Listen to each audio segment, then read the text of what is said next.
বছরের প্রথম দিনে বাস ও মোটর ভ্যানের মুখোমুখি সংঘর্ষে মারা গেল ৩ জন। কৃষ্ণনগর মাঝদিয়া রুটের ভীমপুর থানার কুলগাছি এলাকার এই ঘটনায় এলাকায় নেমে আসে শোকের ছায়া। ঘটনাস্থলে যায় ভীমপুর থানার পুলিশ জানিয়েছে মৃতদের নাম কিসমত মণ্ডল 23 বছর, গোপাল দাস 33 বছর, আফিদুল মণ্ডল 23 বছর। 3 জনের বাড়ি কৃষ্ণগঞ্জ থানার মাটিয়ারি বানপুর এলাকায়। পুলিশ সূত্রে জানা যায় মাঝদিয়া থেকে কৃষ্ণনগরের দিকে যাচ্ছিল একটি যাত্রী বোঝাই বাস। হঠাৎই কুলগাছির কাছে ফাঁকা মাঠে মাঝখানে একটি মোটর ভ্যানের সঙ্গে ওই বাসের মুখোমুখি সংঘর্ষ হয়। ওই মোটর ভ্যানের চালক সহ 3 জন ছিল বলে জানা গিয়েছে। ঘটনাস্থলে মোটর ভ্যানে থাকা 2 জনের মৃত্যু হয় ও অপরজন গুরুতর জখম হয়।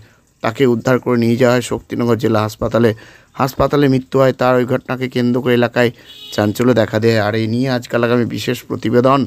নববর্ষের দিন ভীমপুরে দ্রুতগতির বাস ও মোটর ভ্যানের মুখোমুখি সংঘর্ষে মৃত 3, মাটিয়ারিতে শোকের ছায়া।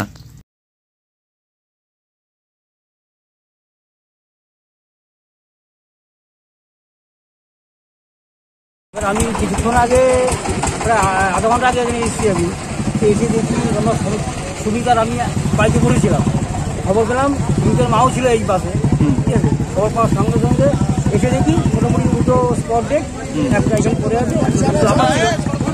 গাড়ি আসতো, কোনো গাড়িতে আমরা তোলার চেষ্টা করেছিলাম কিন্তু তুলতে পারিনি। বাসের সঙ্গে অবস্থান নিয়ে গিয়েছে। আগে আমি এইখানে দেখতে পেলাম যে বাস আর আপনাদের ইঞ্জিন ভ্যান এই দুটো সংঘর্ষ হয়। এবারটা যখন এই 3টে একসাথে পড়ে তো তখন ড্রাইভার ওনার পালিয়ে যায়। কিন্তু এখন যা অবস্থা, 2 জন জায়গায় স্পট ডেড, আরেকজনের মানে একদম মানে উনি বাঁচবে কিনা বলা মুশকিল। ওনাদের যে আইডেন্টি কার্ড একজনের পাওয়া গেল মাঝদিয়ার ওইদিকে যত সম্ভব বাড়ি, আর এখন তো খোঁজ খবর হয়নি যে কোথায় বাড়ি।